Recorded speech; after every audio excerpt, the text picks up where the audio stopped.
એક શબ્દ, ખાલી એક જ શબ્દ, અને એના પર ટકેલા છે કેટલાય સરકારી લાભો અને હક, અને એ શબ્દ છે ફેમિલી, એટલે કે કુટુંબ. ગુજરાત સરકારના નિયમોમાં આ શબ્દનો અર્થ સમજવો એટલો બધો જરૂરી છે કારણ કે કોને કયો લાભ મળશે એ બધું જ એના પર નિર્ભર કરે છે. ચાલો આજે આને એકદમ સરળ ભાષામાં સમજીએ. તો સૌથી પહેલો અને મોટો સવાલ એ છે કે સરકારની નજરમાં ફેમિલી છે કોણ? આનો જવાબ જેટલો સીધો સાધો લાગે છે એટલો છે નહીં. મેડિકલ ક્લેમથી માંડીને ફેમિલી પેન્શન સુધી દરેક જગ્યાએ આ વ્યાખ્યા જ પાયાનું કામ કરે છે. તો આ વ્યાખ્યા આટલી બધી અગત્યની કેમ છે? બરાબર ને? કારણ કે જ્યારે વ્યાખ્યા એકદમ સ્પષ્ટ હોય ત્યારે જ સરકારી કર્મચારીઓ અને લાભ મેળવવા માંગતા નાગરિકો બંને માટે નિષ્પક્ષતા અને પારદર્શિતા જળવાઈ રહે છે. જરા વિચારો તો, એક જ વ્યાખ્યા અને એની અસર ક્યાં ક્યાં થાય છે? મેડિકલના ખર્ચાનું વળતર હોય, ફેમિલી પેન્શનની વાત હોય, રજા પ્રવાસની રાહત હોય, રહેમરાહે નોકરીનો સવાલ હોય કે પછી કોઈ પણ કલ્યાણકારી યોજના, આ બધામાં પહેલો અને સૌથી અગત્યનો સવાલ એક જ હોય છે: શું અરજી કરનાર વ્યક્તિ ફેમિલીની વ્યાખ્યામાં આવે છે? ચાલો તો હવે સીધા મુદ્દા પર આવીએ. આ ફેમિલીનું જે કોર યુનિટ છે, એટલે કે એના મૂળભૂત સભ્યો, એમાં કોનો સમાવેશ થાય છે? આ એ લોકો છે જે લગભગ દરેક સરકારી નિયમમાં ફેમિલીનો આધાર ગણાય છે. ઓફિશિયલી જોવા જઈએ તો ફેમિલી એટલે એવા લોકોનો સમૂહ જે કોઈ સરકારી કર્મચારી સાથે પહેલું કાયદેસર રીતે જોડાયેલા હોય અને બીજું એમના પર આર્થિક રીતે નિર્ભર હોય. આ બે શબ્દો બરાબર યાદ રાખજો: કાયદાકીય સંબંધ અને આર્થિક નિર્ભરતા. આ જ આખી રમતનો આધાર છે. તો આ કોર ગ્રુપમાં કોણ આવે? સૌથી પહેલાં તો કાયદેસરના જીવનસાથી એટલે કે પતિ કે પત્ની. પછી આવે છે સંતાનો, જેમાં દીકરા અને અપરિણિત દીકરીઓ. અને હા, પછી એ સગા હોય કે કાયદેસર રીતે દત્તક લીધેલા હોય, બંનેને સરખો જ હક મળે છે.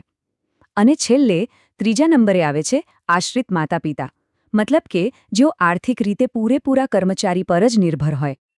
પણ શું આટલું જ છે? શું આ વ્યાખ્યા એકદમ ફિક્સ છે? ના, એવું બિલકુલ નથી. કેટલાક ખાસ કિસ્સાઓમાં જરૂરિયાતમંદોને મદદ મળી રહે એ માટે આ વ્યાખ્યાને થોડી મોટી કરવામાં આવી છે. ચાલો જોઈએ કે એવા કયા ખાસ કિસ્સાઓ છે. અને અહીંયા આખી વાત રસપ્રદ બને છે. જુઓ કે નિયમો કેવી રીતે અલગ અલગ સંજોગો પ્રમાણે બદલાય છે. જેમ કે રહેમરાયની નિમણૂકની વાત આવે તો એમાં વિધવા કે છૂટાછેડા લીધેલી દીકરી અને આશ્રિત ભાઈ બહેનનો પણ સમાવેશ થઈ શકે છે. ફેમિલી પેન્શનમાં જો દીકરી અપરિણિત કે વિધવા હોય અને કમાતી ન હોય તો એને પણ લાભ મળી શકે. અને મેડિકલના નિયમો તો એનાથી પણ આગળ જાય છે. એમાં આશ્રિત સાવકા બાળકો અને સાવકા માતા પિતાને પણ કવર કરવામાં આવ્યા છે. આપણે વારે એક શબ્દ સાંભળ્યો: આશ્રિત. પણ આનો મતલબ શું? શું આ કોઈની લાગણી પર આધાર રાખે છે? ના, આનો પણ એક ચોક્કસ નાણાકીય નિયમ છે. તો પછી આર્થિક રીતે આશ્રિત હોવાનો સાચો મતલબ શું?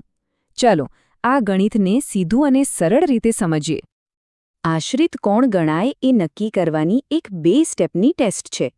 પહેલો નિયમ છે આવકનો.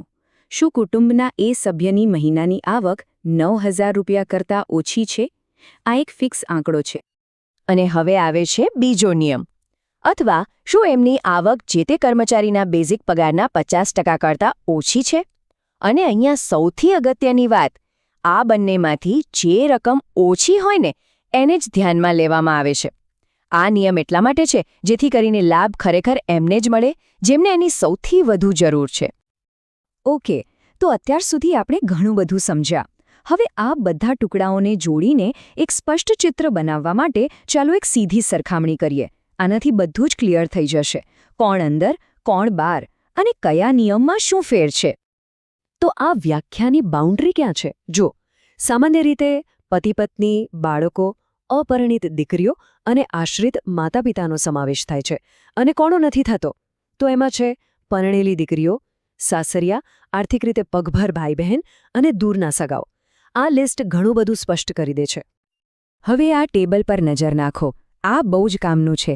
આના પરથી ખબર પડે છે કે ભલે મેઇન વ્યાખ્યા સરખી લાગે પણ દરેક નિયમમાં નાના નાના ફેરફાર છે. જેમ કે જુઓ, રજાના નિયમોમાં સાવકા બાળકો છે તો રહેમરાહે નિમણૂકમાં છૂટાછેડા લીધેલી દીકરીનો પણ સમાવેશ થાય છે. આનો સીધો મતલબ એ છે કે કોઈ પણ દાવો કરતા પહેલા જે તે યોજનાનો ચોક્કસ નિયમ શું કહે છે એ તપાસી લેવું બહુ જ જરૂરી છે.